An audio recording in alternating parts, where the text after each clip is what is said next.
So I started thinking about what I wanted to do before I left the Met Office.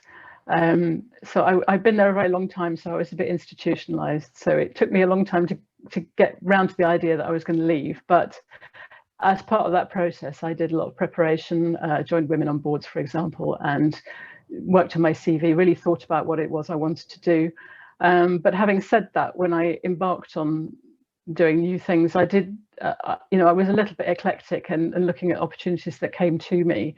So a couple of things I established before I left. I became a trustee of the Devon Wildlife Trust about a year before I left the Met Office. And I'd already had a chat with about some consultancy work again before I left. So I was able to start almost straight away when I left the Met Office.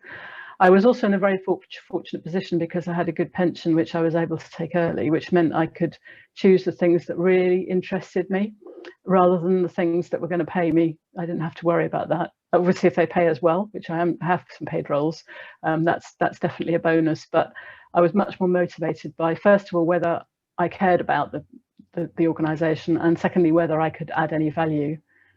So my key interests, I suppose, are environmental. I worked on climate change for many years, and I really wanted to make use of that knowledge, but in a way that actually made a practical difference. So I didn't really just want to talk to other climate scientists. I wanted to be able to, convey that to other people, as I have done in other parts of my career, and to use that.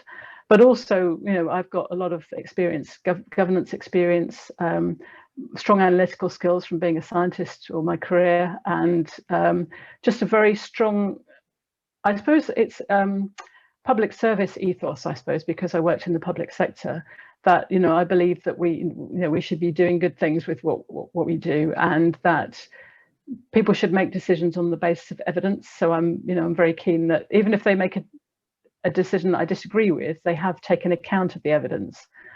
So all those things are important to me, and I think I've brought those together in the things that I'm doing. The Met Office, being a public service, was able to offer some support to people in leaving, and that was mostly fairly general and not as useful to me, but they did help with paying for some courses for specific things.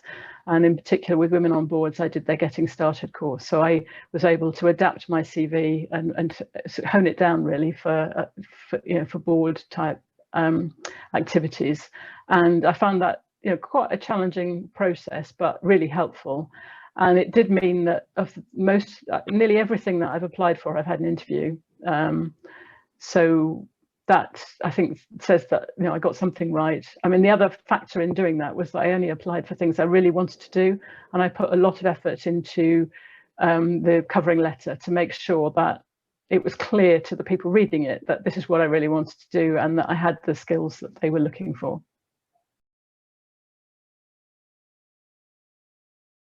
Well, I think the first thing is that just making sure you understand the value of the skills and the knowledge that you bring. Before I embarked on this, I thought, will anybody really want my skills and knowledge? Of course, I realise now loads of people do, and actually most people have, particularly if you've had a long complex career, then there's all sorts of skills that you have to offer, and it's just really understanding what value those have to other people, and which of them you really want to do. I mean, there may be some things you did in your career you never want to do again, which is fine.